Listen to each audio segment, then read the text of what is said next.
All right, so we're going to kick right on now to the next session.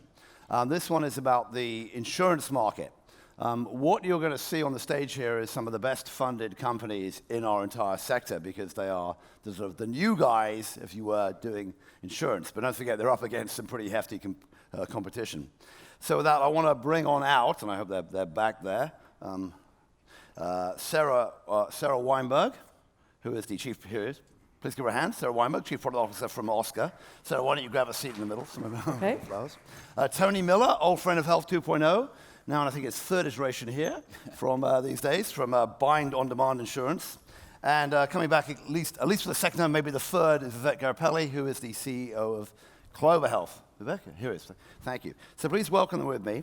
We're going to have a bit of fun here talking about the future of insurance and the role of Insurtech in the future of healthcare. So let's start off, and we'll go ladies first, I think. Let's start off talking about reminding the audience what your organizations are all doing and why you're a little bit different than what's out there before. So most people know about most organizations. I would guess that they're slightly less familiar with Bind, Tony, because you're a bit newer. But Sarah, let's start with Oscar. Started with a big splash, obviously well-known, a lot of funding, I think at 1.5 something in the billion in the region now. 1.2. 1.5, who's counting between friends? And with a focus initially on the exchanges and dealing with new types of insurance for people, for individuals. So talk a bit about the product strategy you've been undergoing. Okay, so I'll start with what is Oscar, just generally. Sure. Oscar was founded in 2012, first became live on the exchanges in New York in 2014. And basically, Oscar is a technology-driven, consumer-oriented health insurance company, which I know sounds like it's impossible. But that is what we set out to do, is really take a modern technology approach to a pretty antiquated industry and try to really reinvent the consumer experience in healthcare. And essentially what we use is we use technology and a personalized experience and a human touch to really help empower our members to understand the healthcare system and to guide them to make smarter decisions so that they can lower their costs and improve their quality. Some of the features of the product: we have concierge teams, which essentially are teams of both care guides and clinicians that serve panels of our members, so our members interact with the same people over and over again and really build deep relationships with these people, and those people help them navigate through the system. We have very easy-to-use digital tools. We have a 24/7 doctor-on-call telemedicine service. We have pretty narrow networks where we partner with high-quality health system partners and physician partners. And overall, the goal there is really just to create a good experience that drives engagement, and we use that engagement to really guide our members through the system in a more cost-effective way. So briefly, what kind of usage are your members getting with the typical experience of that telemedicine platform? So I'm now an Oscar member. I have something wrong. Are you my first place I go to, or do I tend to go to my primary care doc? So that's the goal. We really want to serve as the entry point for our members into the healthcare system because we believe we can help them navigate it in a smarter way. And so, for example, one of the things we focus on we call care routing, helping people find the best place to get care for whatever they need, but also in a smarter, more cost-effective, higher quality way. So today, we have over 40% of any new relationship between a member and a physician is routed by us. And we're just continuing to try to increase that number as we go. On the telemedicine sides, around 25% of our members regularly interact with our telemedicine service. And of course, we want them not to do it at any point. We want them to use it when they need it. And what we look at is, are they using telemedicine when it's appropriate instead of going, for example, in person to either a physician, an urgent care, or even an ER? And so across the board, we have certain engagement metrics that we look at that we're always trying to drive up. And again, our goal is really for our consumers, our members, to think of us as the main place they go when they have a need, so we can help triage them to the most appropriate place. Fantastic. Vivek, you, and I know Oscar is about to get into or soon to be into the Medicare Advantage market. You started with Clover in the Medicare Advantage market. Why did you pick that market, and what is wrong with what's been done in Medicare Advantage plans to date that you're doing better? Cool. Nothing wrong, just it could always be better. Okay. You're very polite. You're much polite. So when we got into this space, the idea started percolating around 2011, and our goal was not to be an insurance company. We really felt there was an opportunity to build a true consumer product in healthcare, And so if we think about what are the hallmarks of a valuable consumer product, typically it's going to be one where the consumer benefits while the business benefits, so there's an alignment of interest there. Two, it's vital that from a consumer perspective, they view it as a very important product, something that is top of mind, generally speaking. And that's where you can really form a really close relationship. And typically that's tied to utilization. If the product's used a lot, it's something that the consumer probably values. So when we think, and having been in kind of the healthcare space for a while prior to Clover, it's fairly intuitive when you've been in healthcare that a huge part of the volume, if it's hospitals that you're involved with or practices, is Medicare or the elderly population. And so our whole thesis was if we could, and the problem we were trying to solve was around primary care.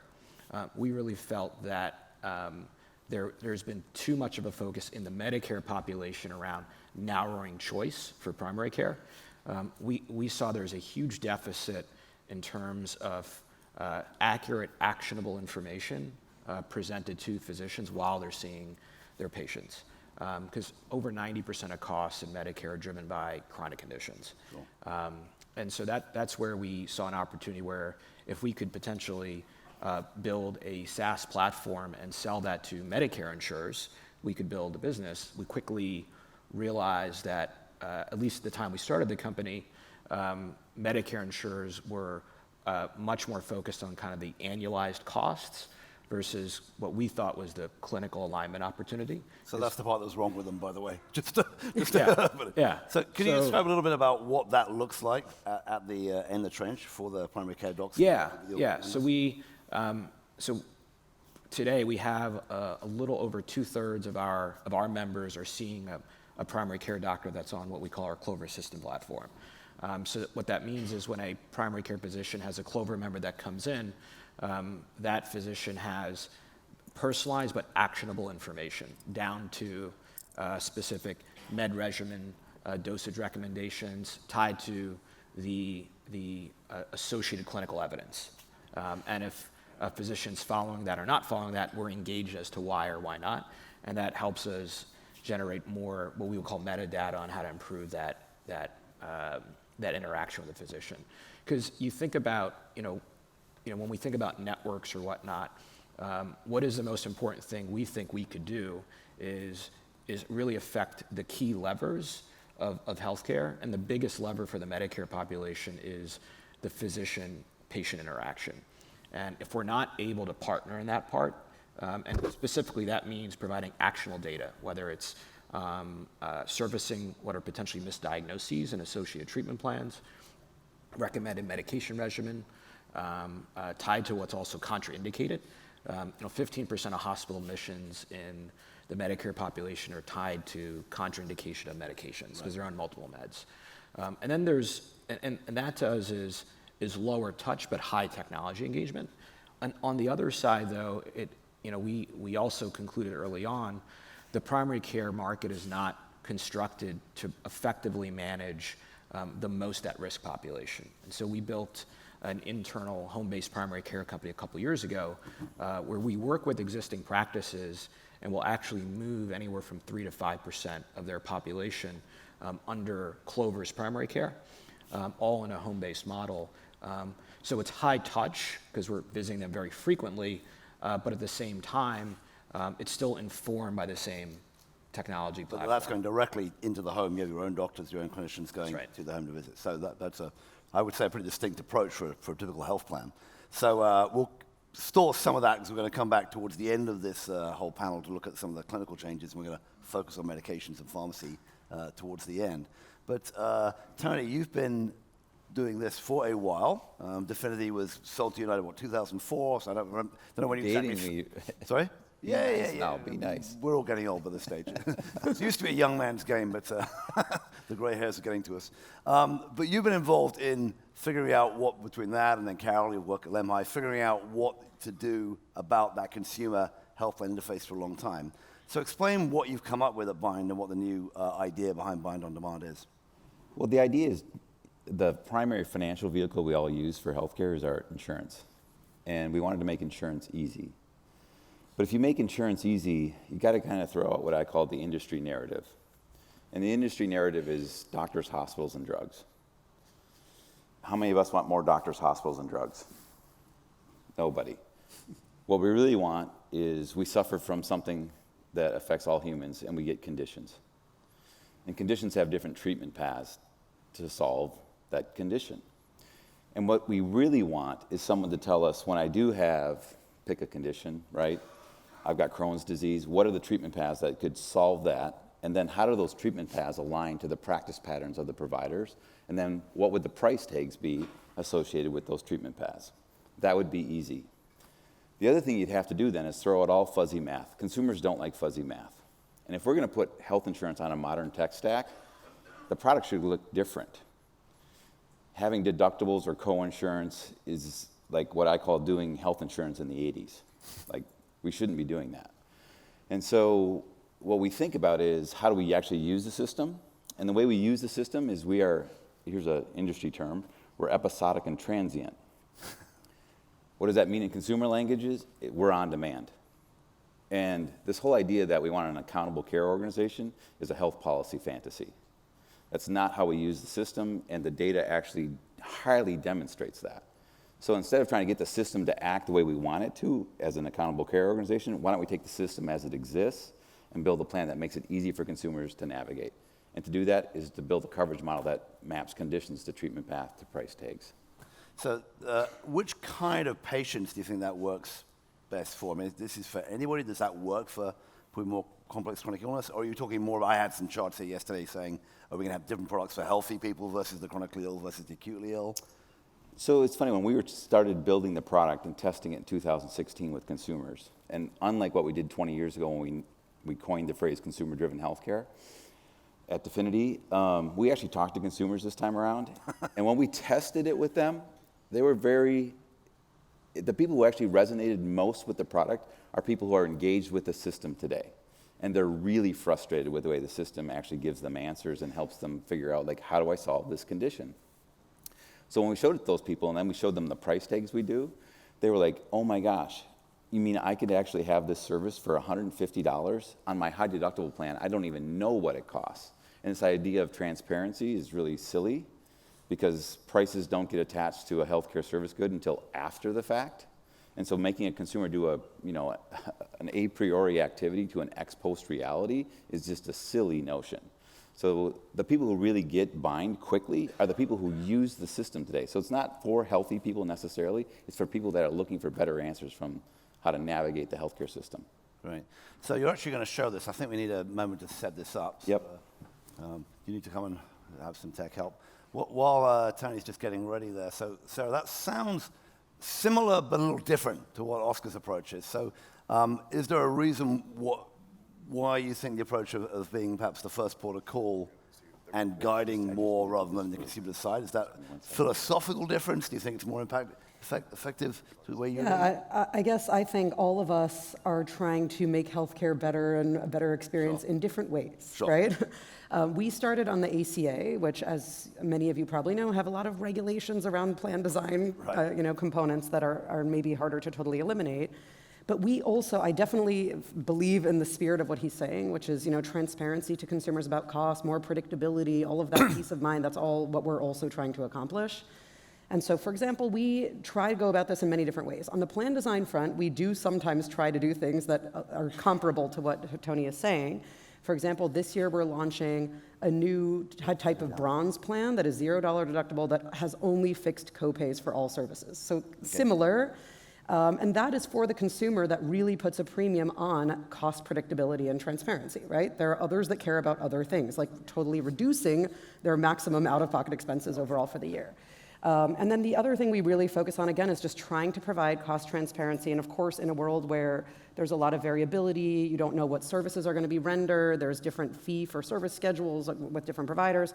Often that ends up being somewhat of a range. But we do spend a lot of our data science resources on trying to provide consumers with that transparency and help them make smarter choices, right? And so on a relative basis, we're trying to make sure that they spend less over the course of the year for a similar quality outcome. And so I just think of these as different approaches that are targeting different kinds of consumers with different priorities. And we're all trying to accomplish very similar things in terms of just trying to reduce costs in the system and improve the quality of the system. Okay, fair enough. Tony, you ready to go? Sure. Fantastic. So Tony's going to give us a quick demo of what the consumer experience is like for somebody picking bind.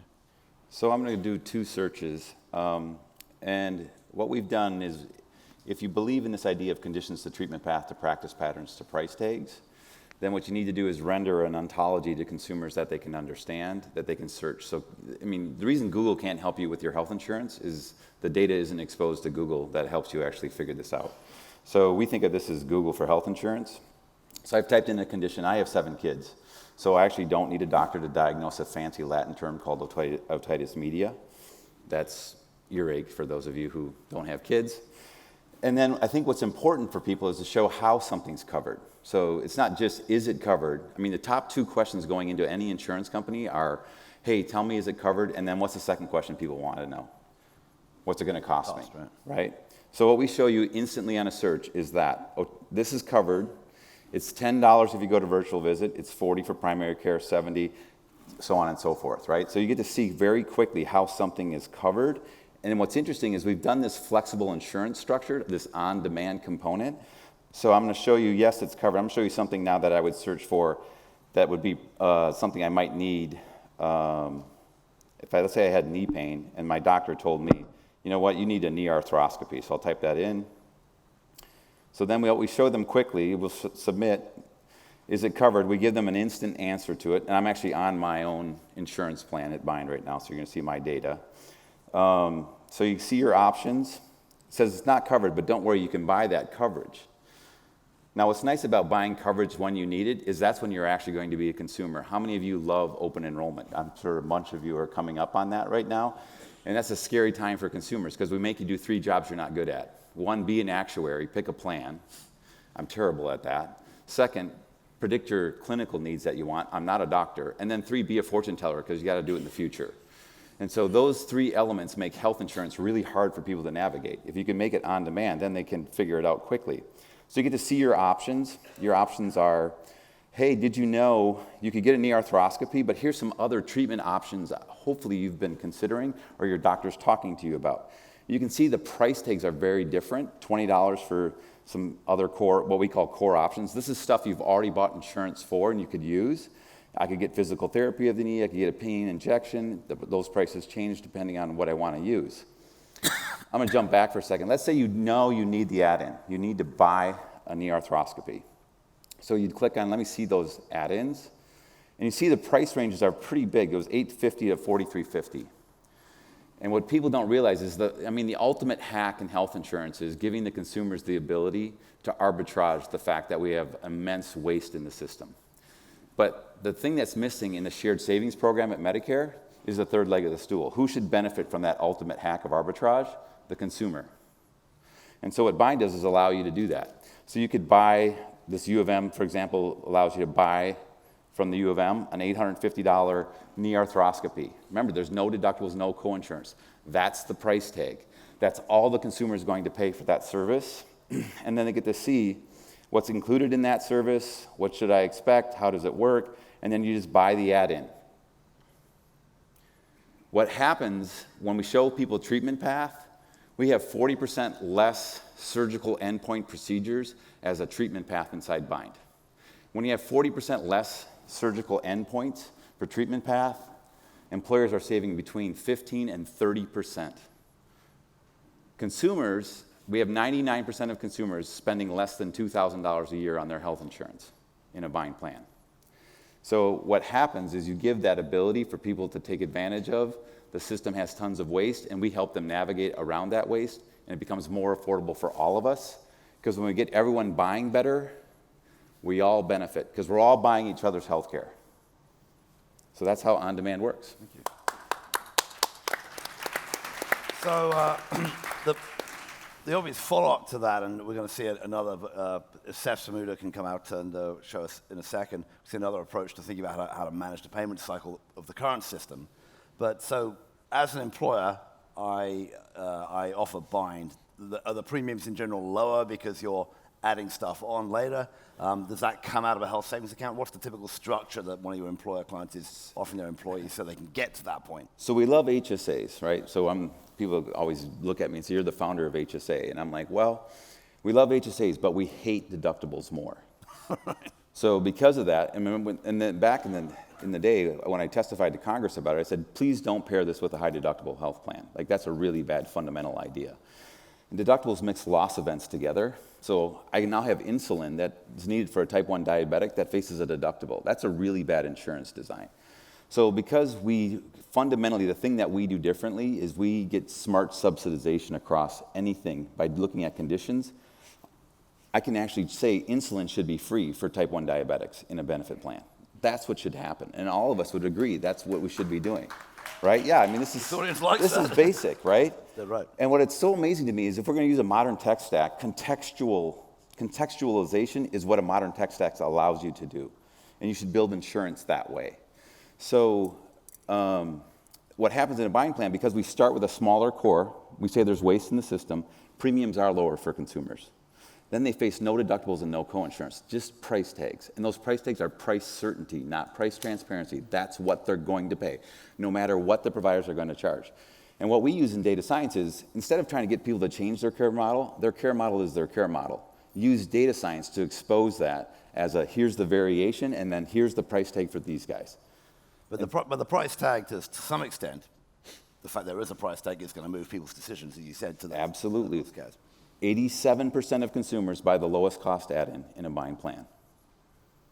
And is there any, we've raised this a bit, I want to touch on this and we'll get to it in a second after we look at Seth's demo, but I want you to think about the relation of that to quality. And I know you have some strong opinions about what quality means in healthcare, so we'll get to that in a second. But first I want to introduce Seth Cohen. Seth's the co-founder and the president of OODA Health. OODA Health is the CEO is a fellow some of you guys may know, who was with you at Castlife, Giovanni Colella, who again was at Health to Bear many times, and I think you were here a while back, Seth, with your Castlife hat on. And OODA is helping with that financial experience of what happens when a health plan member goes to the clinician and starts getting those bills. So with that, Seth, why don't you take it away and show us what you have? Yeah, great. Thank you. OODA Health's vision is to build a real-time payments platform. And our grand vision is that we want full payments settled at the point of care so that we eliminate that administrative tail of work. We have a suite of products that we're designing to get to that goal, the first one of which is OODA Pay, which I'm going to talk about here. And OODA Pay is looking to solve that patient part of the bill, and looking to solve, in particular, the fact that it takes so long and is laced with so much friction and expense to get patients to pay their bills, and oftentimes they don't. And one of the real challenges here is that when a patient goes into a healthcare provider, they often have an expectation that they're consuming one product or one service. But then this is the bill that they get for that one product or one service, right? And we've all had this experience. You get the facility bill and the professional bill, there's an anesthesiologist bill, there's a lab bill. And it's unlike anything we've had in our consumer lives. And so when we think about this problem, we take a step back and say, well, what if we put patients at the center of a billing experience rather than making it about the billing platforms of the provider? And when we reflect on that, we decided that we don't believe providers should be in the business of collecting money from patients any more than a restaurant should. So we are eliminating providers from the collection business and empowering the payer to own the financial experience and consolidate it on behalf of the member. So with that in mind, what you see here is a statement branded as the health plan. So the health plan now is sending all of the communications needed for paying that bill. There is no longer a communication from the provider. This is the single statement. And on that statement, you can see there's a text-to-pay link, and that gets you to the mobile app on the browser here.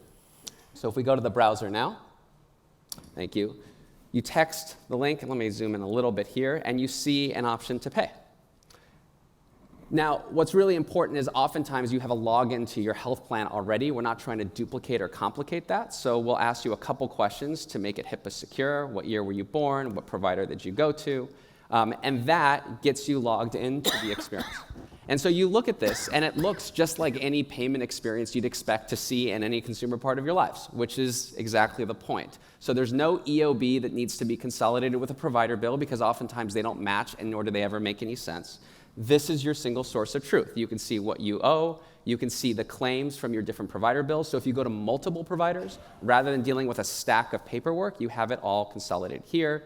You can get the additional information you'd expect to see. We give you real language around what this is, rather than just seeing the CPT code, what you owe, what's been applied to your deductible, and so on.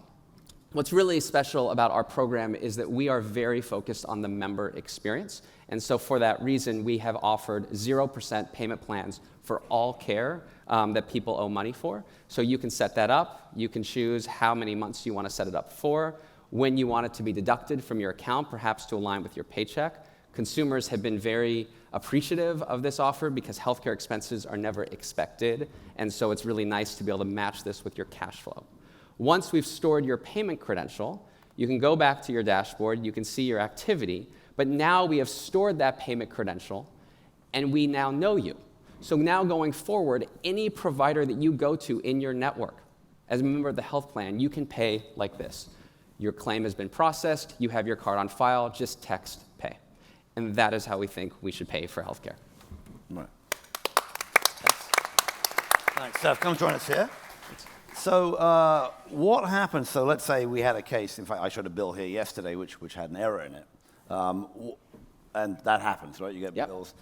So far, you've taken the responsibility away from the clinician's office, Correct. provider's office. You're saying, I assume some combination of OODA and the health plan is now on the hook for this. Mm-hmm.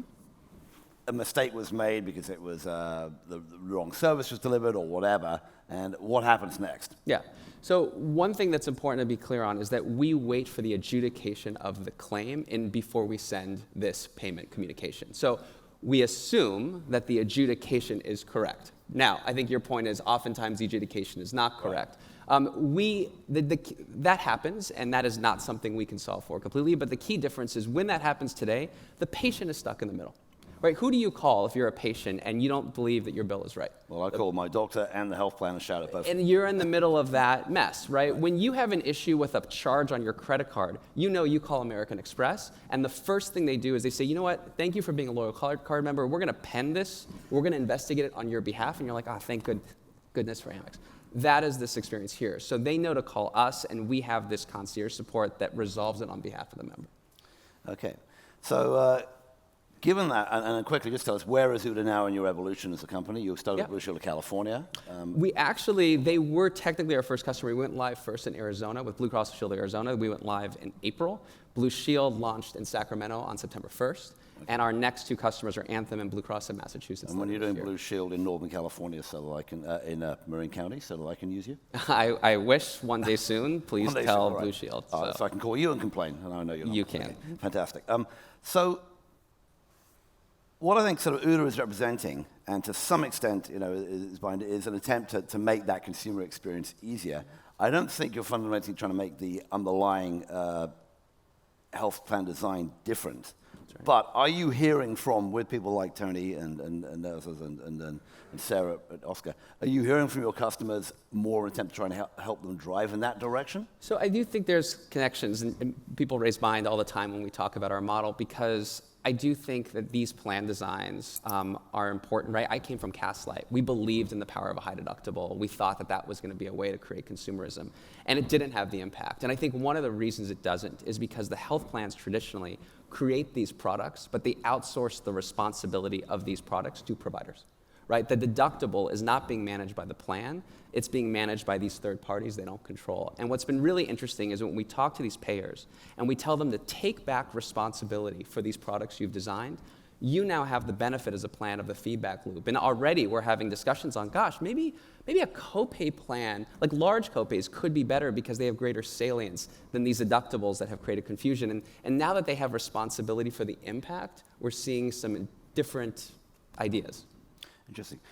Tony, Sarah, on the sort of consumer front end, how do you balance that responsibility between who's managing the sort of after the activity? So you've raised it as an $850 knee arthroscopy, say that word twice. How do I then pay, now you've identified the cost for me. How do I then pay, and who's responsible for chasing me up? And is that where buying gets involved? Is that the University of Minnesota? Where's the patient fit in the middle? Yeah, so Seth mentioned putting consumers in the middle of the B2B war between health plans and providers is a really bad fundamental idea. Like that, they don't have the tools to compete, so don't make them do it. We think economically there's really only two signals consumers are going to respond to in healthcare: their individual wallet and the premiums they pay as paycheck contributions, right? And no other signals should be used, none. And so what we do is by creating coverage, by atomizing coverage into these condition treatment paths and letting people assemble their plan at any point in time, fits the way they use the system. And then what's been interesting to watch is they get a pay raise day one in a buying plan. They spend less on their health coverage to begin with. They then get to decide, do I want to hand my pay raise back to the wasteful, bloated healthcare system? And guess what consumers don't want to do? They don't want to hand back their pay raise to the weighted, boastful healthcare system. And so then we say, here's how you find value really quickly, and they go purchase those things. So for the first time, and what's interesting, one of our investors is a provider system. It's Ascension Health Ventures, and we specifically pursued them because they were like, this looks like the race to the bottom. How many times have you guys heard the race to the bottom? That's embarrassing that this industry says that. Because I can tell you in any other industry, racing to the bottom is probably the category killer, right? And no one views it that way in healthcare. And it's time for us to start recognizing, there is a race, and it's a race to value. And the best way to do that is give consumers easy economic signals and give them price certainty when they're purchasing. If that's what you want, you use the term consumer, that's what happens in consumer retail for us. It's price certainty at the time I'm procuring the service or good I want. And you might buy a more expensive service if it has higher quality. But on the But on the precise part, does buying take over the payment? Could you work with an OODA to help manage that process, or does that happen already within your system? So when we assign a price tag to the consumer, that is the price tag. But are you responsible for making them pay, or is that? So we leave the copay collection part, what the industry calls copays, but the consumers understand as a price tag, to the provider in our plan today. There have been people, what consumers have said to us is, can I just link my credit card to that structure and do it? So we're going to be running a pilot in Twin Cities where we're linking their credit card to that structure. Which is kind of getting to the space that OODA's come in. Oh, good. Yep. Good to start a bit of a war on the stage. I like that to have a little bit. Sarah, tell me a bit about the way that you think about this at Clover, that sort of buying experience. That again with the ACA, we've heard a lot about high deductibles, right? The bronze plan and the $8,000 deductible. That in some ways, people thought they were curing. Some of the Medicare for All stuff on the left has come about because of people's sort of sticker shock of this. So tell me a bit about how you're managing that for your clients. So we think about this a lot at Oscar. In fact, we have spoken a few times before to talk about ways that we can improve the payment experience. For sure, I think everyone knows deductibles have outrisen wages, and the costs to the consumer are getting pretty out of control. We still also mostly rely on providers to do the collection. And the reality is, if they have trouble with collection, that just ends up showing itself up on the premium rates, right? Which, at least on the ACA, people are very premium sensitive. And one thing we always try to think about is how can we help them understand all of their out-of-pocket expenses and not really just hone in only on premium, because as we know, there's many other components. So for us right now, our perspective has been, again, focusing on trying to improve cost transparency and predictability and help them make smarter choices so that they owe less generally, whether it's subject to deductible or not. They pay a lot out of pocket. A lot of people don't even hit their deductible within a given year. So there's still a lot of opportunity to reduce their total costs. And then on the second side, because we have such an emphasis on consumer experience and on engagement, and we have such high engagement, we believe that it is possible that if we try to kind of help with the payment facilitation, that we might be able to improve that as well. And so we are looking into ways that we can do that. There's a lot of complexity in the healthcare system about how this all works, and you have to figure out that with providers as well. But there are a lot of players popping up, OODA amongst others. There's another one in New York called Cedar. There's many that are trying to facilitate a better consumer experience around payment, both with respect to just understanding what they owe and why, as well as things like installment plans to try to make the costs smoother out over time. And so I see all of that as very much in line with what we're trying to accomplish. So I want to get onto the quality question in a second, but first, Vivek, I don't know much, and I think many people don't know much about the consumer experience around payment in Medicare Advantage. Is that, there is obviously a lot of choice and issues around Medicare Part D, around Medicare Advantage. How are you approaching that sort of front-end consumer experience in their payment part with Clover? Yeah, so the Medicare market is, from a payment and rate perspective, is a completely different environment than the commercial market. I mean, I think when you take companies like Bind or OODA or Oscar, they're providing very clear value when we think about transparency to the consumer around payment and ease and clear decision making, and it also exposes very fundamental dislocations in the commercial market itself. And so when we look at the last, not talking about Medicare, when we look at the last 15, 20 years in the provider side, there's been crazy consolidation in the market.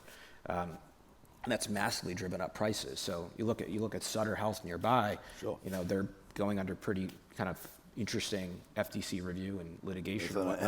State Attorney General. But it's sort of like been a fundamental strategy across the country.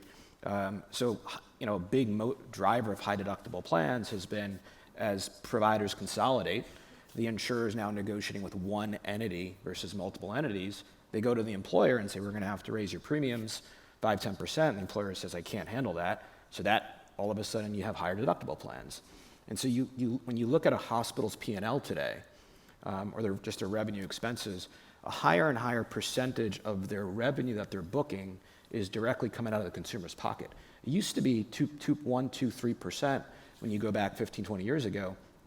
Up to 10 to 15% of a hospital's revenue base is directly from consumers.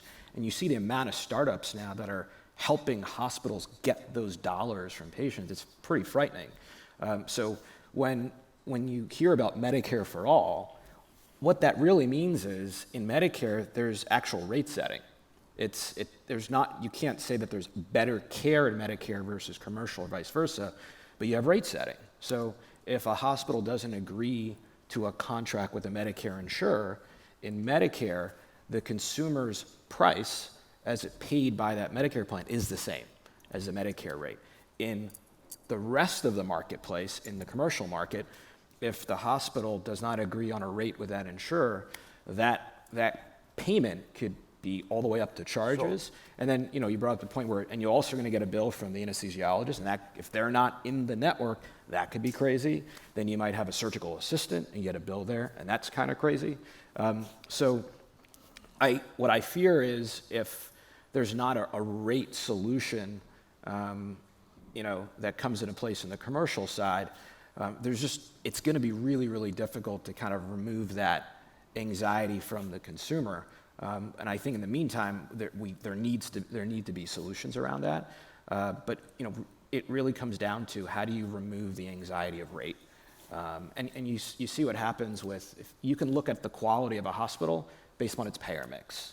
So you take a health system that's in a low-income area, they have a much higher percentage of Medicaid, which means they're getting half their cost, and they don't have enough dollars to invest in infrastructure.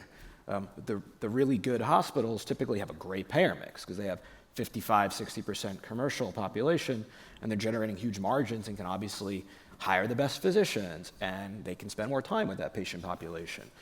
So it's sort of a tale of two markets as well. And I think that there has to be regulatory change on the commercial end.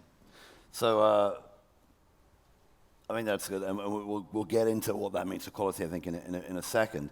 On the point of actually the experience for the member at Clover, do they have to think about the kinds of issues that Bind's trying to solve or OODA's trying to solve? Yeah, I would say that a lot of the problems that are being solved in the commercial space, fortunately, are less present in the Medicare space. So there's a ton of transparency just by design in Medicare around what a copay is for a primary care physician, or if it's out of network, it's this copay. There's very strict rules around a provider's ability to bill a patient for anything other than a copay or a coinsurance. Okay. So, Tony, Vivek just said that you can tell the highest quality hospital is the one that has more money, essentially. You could argue that the race to the bottom you talked about may be something that might come about if you show people the lower prices. Obviously, we know there's a ton of waste in healthcare, and there isn't necessarily a correlation between high quality and high price. But how do you think about quality and messaging that to your members? Yeah, so it is a very difficult thing because the heuristic we all use is a higher price means higher quality, right? And in healthcare, that isn't true. So I always tell consumers gravity falls up in healthcare. And then they're like, okay, I'm listening. So I didn't do it on the app, but we actually message consumers why prices vary. So they can dive in and they can figure out why prices are varying. And we give them data, so we show them why. I think what's really interesting, so when we build our price tags take a longitudinal view of the episodic event, and we're embedding complication rate, readmission rate, all the things into that price tag. So we're building synthetic bundles at the episode level using data science as their practice pattern is their practice pattern. Like, I don't need to change care model, that's what they're doing. And so then what we do is we embed that quality signal into the price tag, and then we tell consumers, what we're doing is we're actually increasing your subsidy for higher quality providers, which lowers your price tag. Because I know as the insurer, we're paying together, and if I get you buying higher quality goods, I'm going to benefit long-term as the risk manager. And so we run that dialogue with consumers on every purchase decision they make. So in some ways, you're including not just that purchase decision, but the ramifications and the downstream impacts. If Absolutely. you go to the knee surgeon with the higher readmission rates or what have you, it'll show back up in your numbers, so you're going to change it in their numbers they see in the pricing. And we've shown them, we blind the guilty, but we show them, like, here's the readmission rate. And when we get someone buying like that knee arthroscopy, which was $4,350, we will actually give them a red alert that says, the reason this one has $4,350 is they do have an outsized, readmission event, or they had, a complication rate, and then consumers, they move. Right. They will move. So, Sarah, you somehow are doing this with the sort of the narrow network impact that the narrow networks that you're starting to build at Oscar. How are you communicating this sort of to Yeah, I mean, it's not in many ways not dissimilar from what you're saying. We also have a data science function that spends a lot of time thinking about clinical quality, and when we serve up recommendations to our consumers, it's sort of a blend of many different variables, one of which is quality. There's cost scores, there's a ton of different things that go in there. One thing no one's really talked about that for us is very important is what we call member experience scores for our doctors. So, how do consumers feel about going to see a particular physician, for example? That's arguably as important for us. We collect ratings and reviews from everyone that sees a physician. We expose them back in our product. And what's been really interesting to see is how people make decisions. People have, again, I said before, different priorities that they care about. It might be based on the condition they have. There are some conditions where you care more about higher quality and you're willing to spend more money. And so we really are more about empowering the consumer to make the best choice for them given their circumstances, whether it is, all they care about is distance, or they really care about saving money, or they care about having the best experience possible. So we just really focus on presenting all of that information in a clear way. But if I have the knee surgeon who's double the price and has 3 times the readmission rate or whatever the problem is, do they just not get to see that person in the network, or do you do the sort of give them the implied choice that, yeah, you can see them, but? Yeah, I mean, I think because we have narrower networks, we definitely curate them very carefully, and our goal is to have higher quality physicians in our networks generally. So there might be less variability than there could be in some broader networks, but even within the narrow networks, we still try to expose that and help people make the best decisions possible. So I think it's a little bit of both, but for someone who had really poor quality and very high rates, we likely would not put them in the network in the first place. All right. I wanted, before we have Seth leave us, I wanted to have a quick conversation about the sort of state of competition. You're sitting here as the representative of the guy helping get the old guard up to speed, which is maybe false advertising, but I said it anyway. I mentioned at the start, everyone on this table has raised a decent amount of money. You're a pauper here, Tony, because you raised less than 100 million, I believe, so far. Yep. But nonetheless, you're up against some real significant competition. Not only the Blues across the nation, obviously the Uniteds of the world. I believe United's profit last year was over 15 billion or 14 or 15 billion. So there are significant forces coming at you. What do you think the likely outcome of this type of new approach is going to be on the overall market? Do folks like you, your types of new plans, cause changes whereby people like Seth become more successful and more popular amongst the incumbents? Or do you think the incumbents are going to do kind of what they did 20 years ago with you, Tony, which is buy you and somewhat sideline this approach? So I'll start. So United is an investor in our company. Sure. And they're an investor in a couple of ways. They're a capital investor. But more important than a capital investor, what we needed is the underlying data to do what we're doing. And we needed the underlying negotiated contracts. So we look at that and say, those are fundamental assets that you have to build to be in the insurance business, but they aren't differentiating and they aren't advancing the disruption that's necessary. So instead of raising a ton of capital and trying to then assemble those assets, what we decided is, could we convince a large carrier to hand us those assets and give us the ability to reform them in a better product and a better design? And I think this whole thing's got to start with better design. And if you design insurance better, you can use those other fundamental assets where you're then not burning venture-backed capital to get those fundamental assets up to, what I'd call market table stakes. Right. So that's what made us move. Now, I can tell you, I have fights every day with that carrier. So, and it's because we are breaking rules that they hold sacred, and so it comes with a cost. But my view is they see disruption coming, and I think Medicare for All is evidence that as a society we're at a point where this has got to get better, or we need a reset. Right.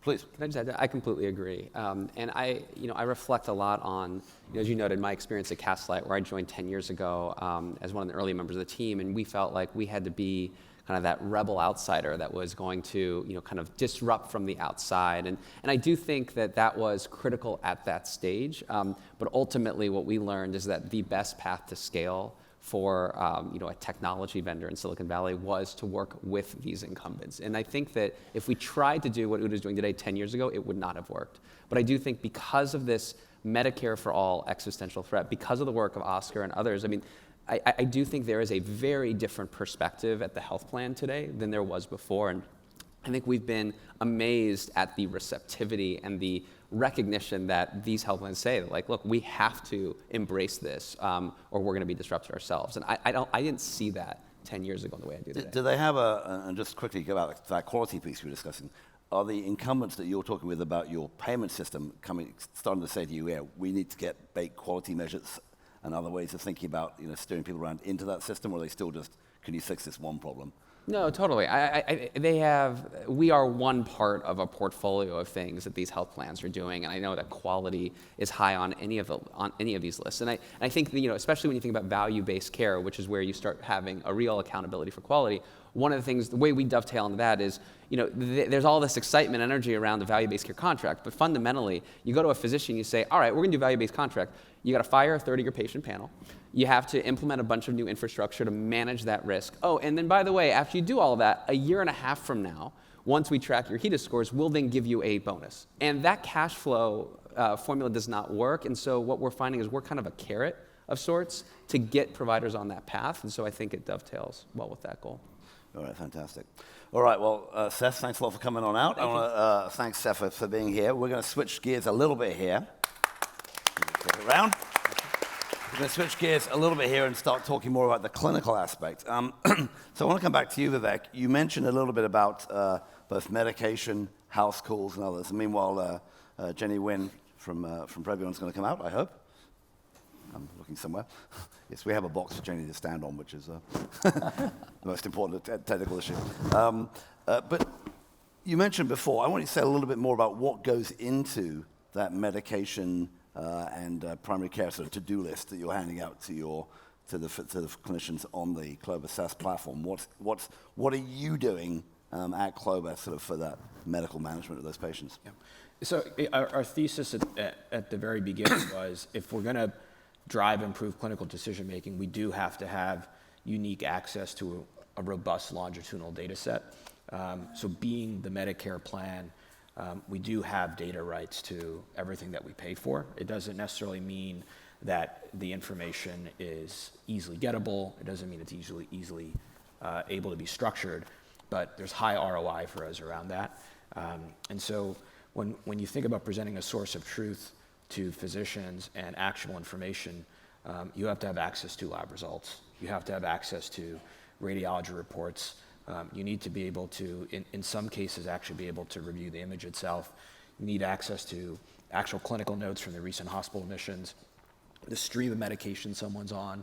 if you're going to make med regimen recommendations on a patient who's got 8 chronic conditions on 15 medications, you do need pharmacogenomic testing to know what they're contraindicated to, what's going to metabolize properly. All this information today in Medicare, if you're not the plan, it's very, very difficult to get access to. And even if you're the plan and you have access to it, then you have to actually be in a trustworthy relationship with the primary care physician where they're actually motivated to use what you're surfacing to them. They trust the data, where the data sources where it's coming from. Suggestions that you give them are actually tied to clinical evidence that is auditable, that they can look at the point of care.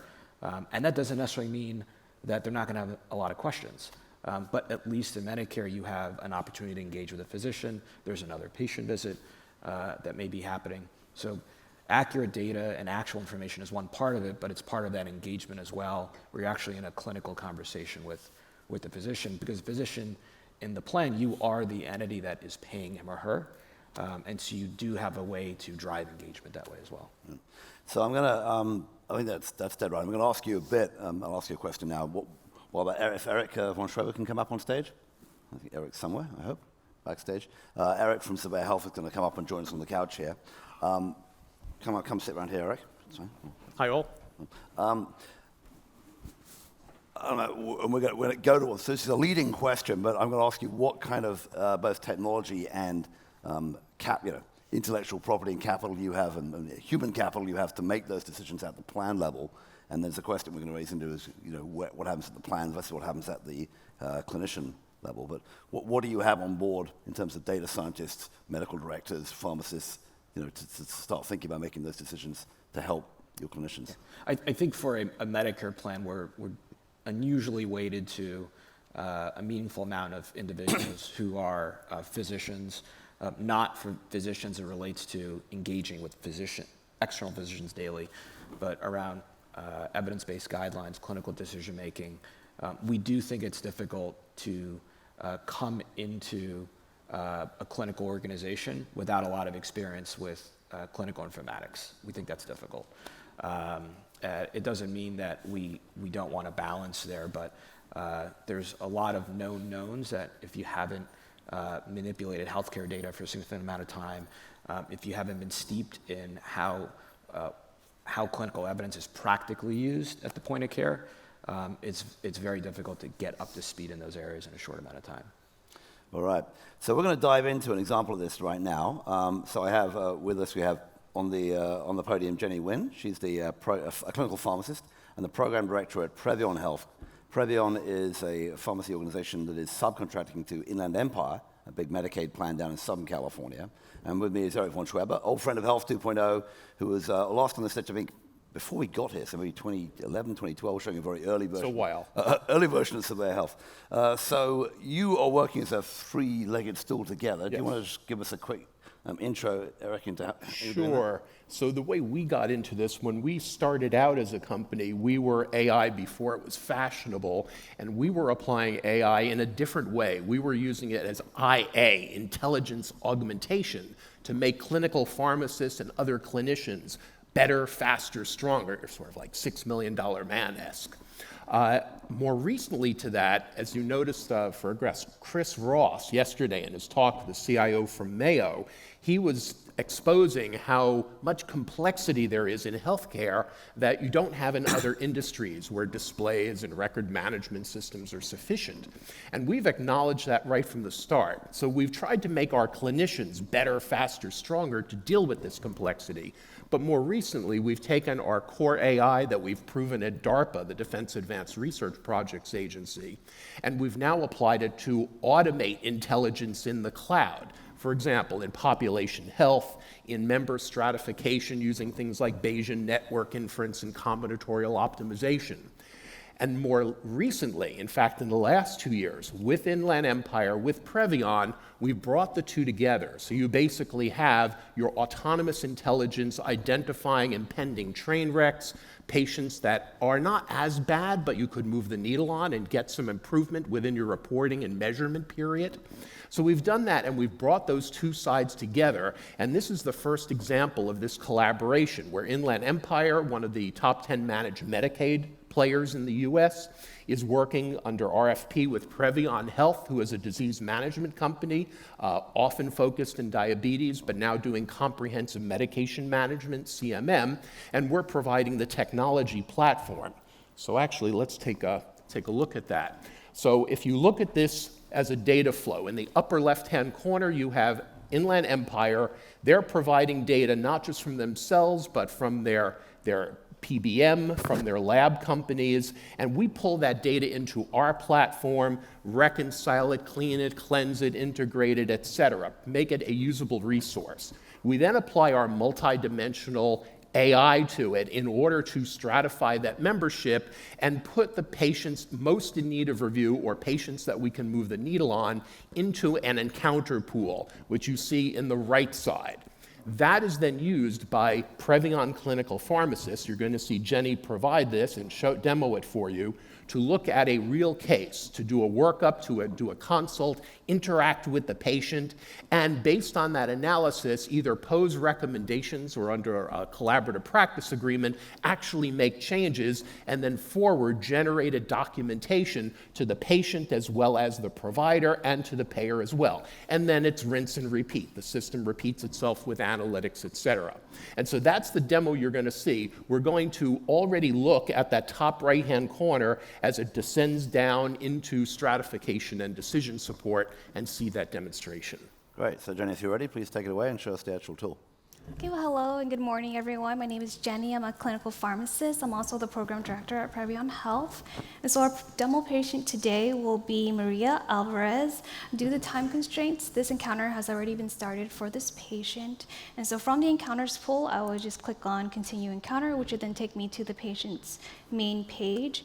And so at Preveon Health, usually what happens is our medical assistants, or MAs, they call out to the patient, they conduct the initial health survey, and then they transfer the patient over to the pharmacist. An important task that they also complete is going through the patient's medication history, which is here, found in the medication regimen section. We also call this our MedRec section. And here our MAs input in relevant information for the pharmacist, such as whether or not the patient is still taking the medication, and if they are, how they are taking the medication. This section is also a very useful tool for the pharmacist to help assess compliance and also detect any medication issues. So for example, we see here that the patient indicates that she is taking both the lisinopril and the lisinopril hydrochlorothiazide combination daily. And so looking into the fill history, we see that for the monotherapy, she has been taking this consistently for quite a while. However, for the combination medication, it looks like she just recently picked this medication up. And so what could have happened is the provider switched her over to the combination to better manage her hypertension, but just forgot to discontinue the monotherapy. And so the pharmacist can further investigate down below here in the MedRisk Map section. This section is also a very helpful clinical tool for the pharmacist because it helps them view any relevant labs. It also helps them see at a glance any medication issues such as contraindications, precautions, side effects, DDIs, and duplicate therapy. And so just to highlight a few of these sections from top to bottom, in the clinical essentials, we see the patient's labs, and we see at a glance here the patient may have some renal issues and also hyperkalemia. So this hyperkalemia could be due to that lisinopril duplicate therapy, but it could also be due to other medications. And so what the pharmacist can do to further investigate is put in the ADR in the search section here. And then in the side effects, we will see that the culprit of the hyperkalemia is indeed that lisinopril and the lisinopril combination. And down below, the duplicate therapy is also a very neat tool for the pharmacist because it lets them see visually at a glance all the duplicate therapies that exist on the patient's profile. And so here we see in the ACE inhibitors that duplicate therapy that exists between the lisinopril and the lisinopril combination.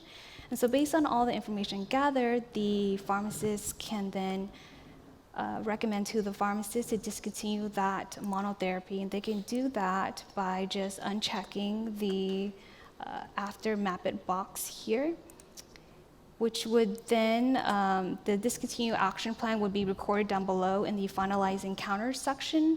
And so any action that you do, whether it's discontinue, adding, or replacing a medication, will be recorded below in the finalize encounter section here, so that it could then be added to the provider or the patient's report.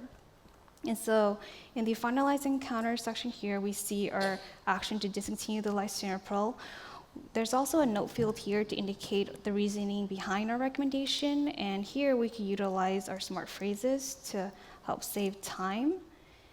And when the pharmacist is finished with all the recommendations, we can generate the report for the patient or the provider above here. Now, these reports are highly customizable. You can indicate which recommendation, concern, or lab that you want to put on the report.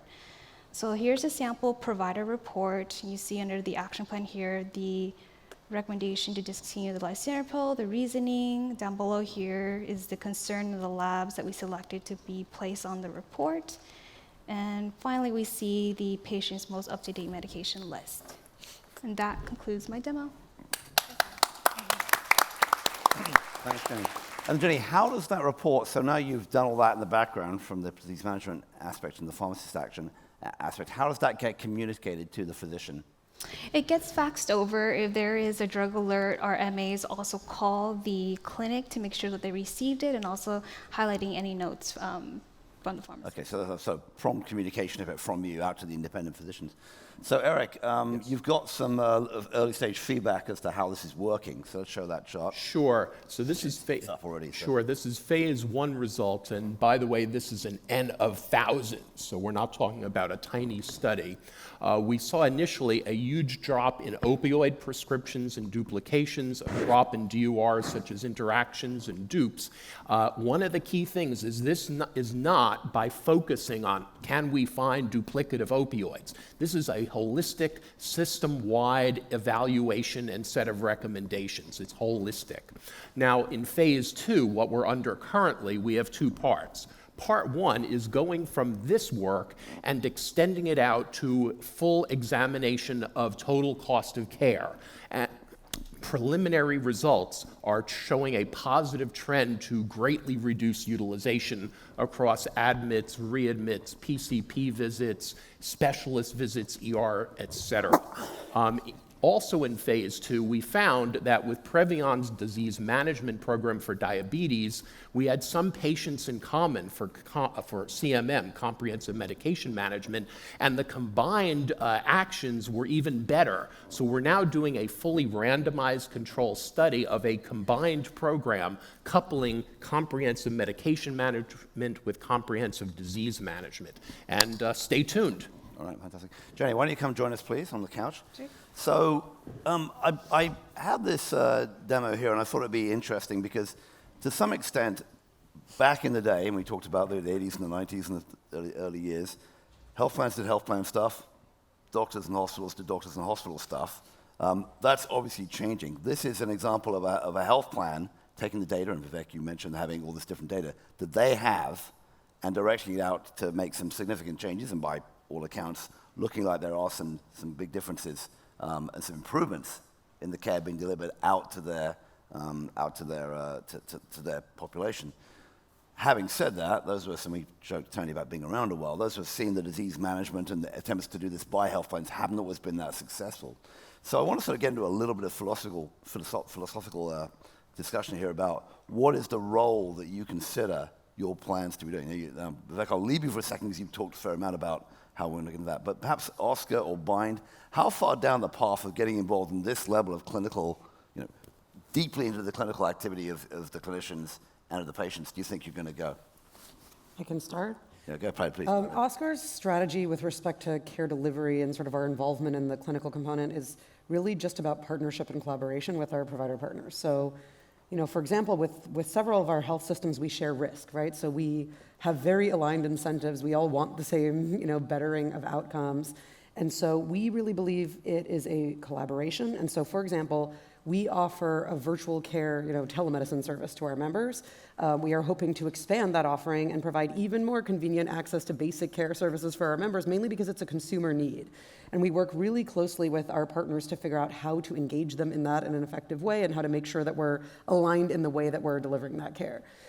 We also have, many of us have talked about data science functions. We also have those, and we look regularly at the activity happening in our networks to make sure that if we identify any opportunities, whether it is for clinical quality improvements or even like administrative efficiency gains, that we can then go work with our partners to figure out how to facilitate them.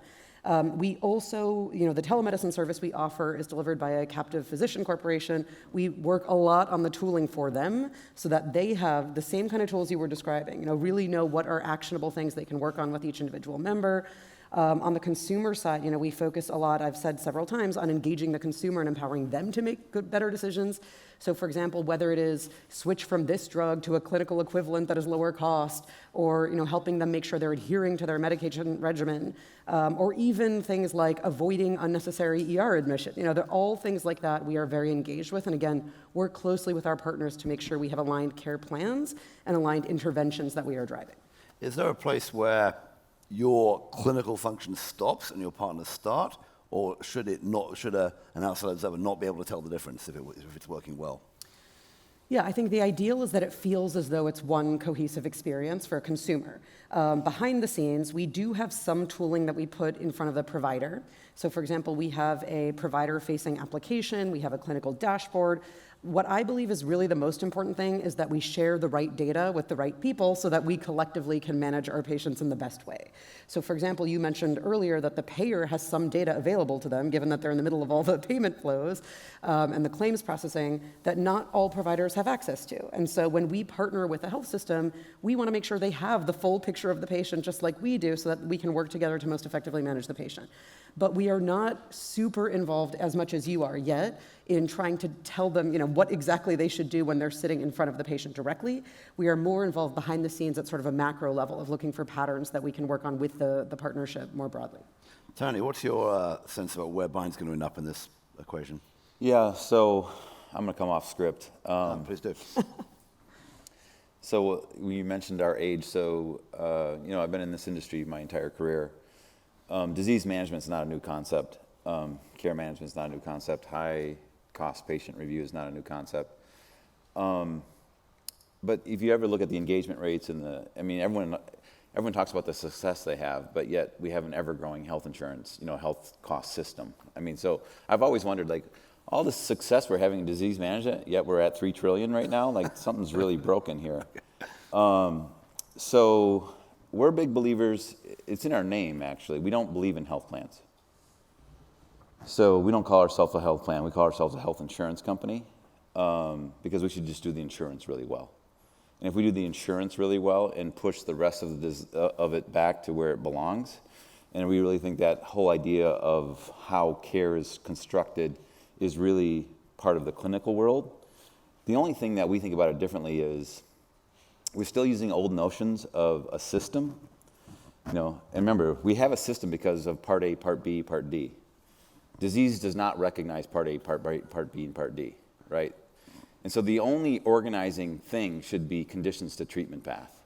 And then if you really think about what AI is going to do, it's going to fundamentally change and break down this idea of hospitals, doctors, and drugs.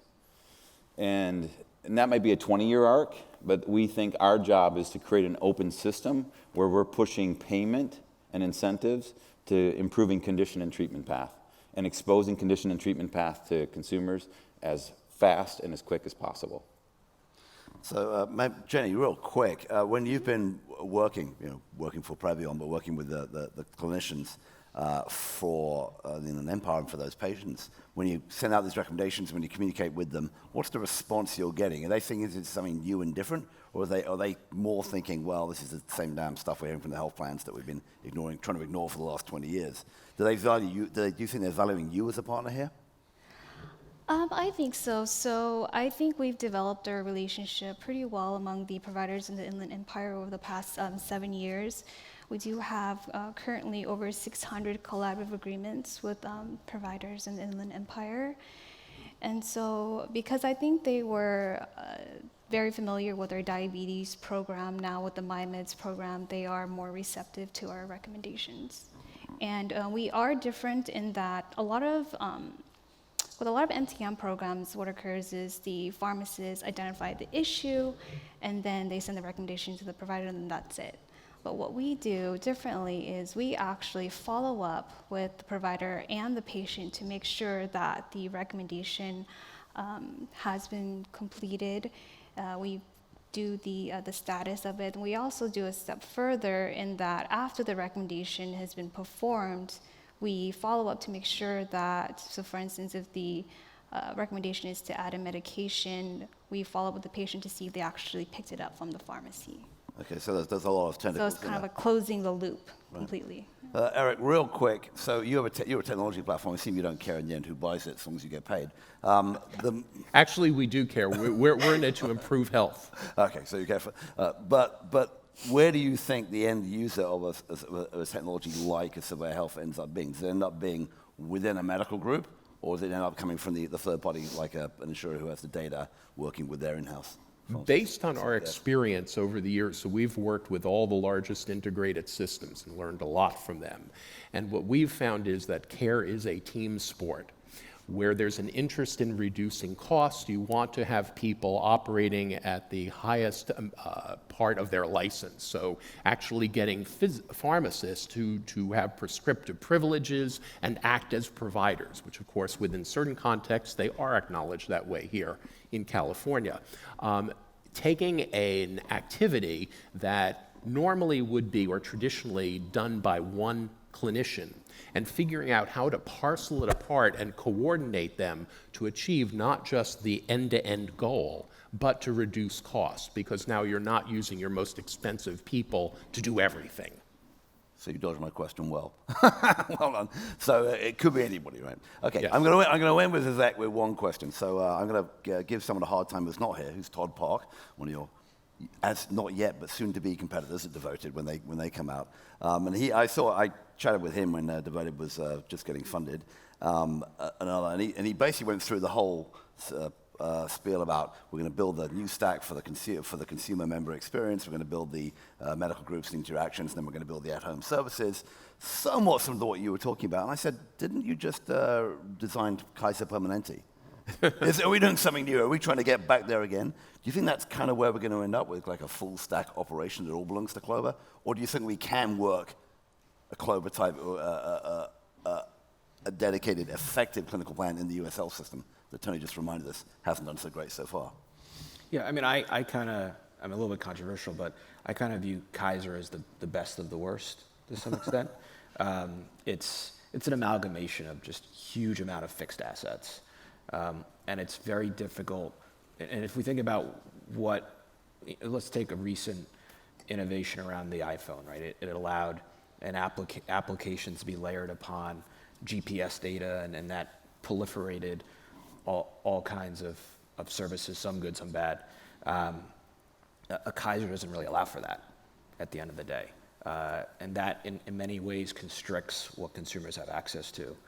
So when we think about Clover, we don't, if we have to buy a hospital or if we have to buy a practice, that is a failure mode for us from our perspective. We think there's such a huge amount of opportunity in enabling improved clinical decision-making around chronic condition management. That is the biggest lever right now in terms of health outcomes improvement in the elderly population. I think in the commercial population, there's huge cost opaqueness that exists, and I think we're seeing the ability to bring transparency there can create a lot of business value. All right, fantastic. Well, with that, we're out of time. I want to thank Jenny Nguyen, Erick von Schweber from Preveon and Surveyor Health. I want to thank Tony Miller from Bind, Sarah Weinberg from Oscar, and Vivek Arapelli from Clover. And please join with me in thanking them. We'll move on to our next session.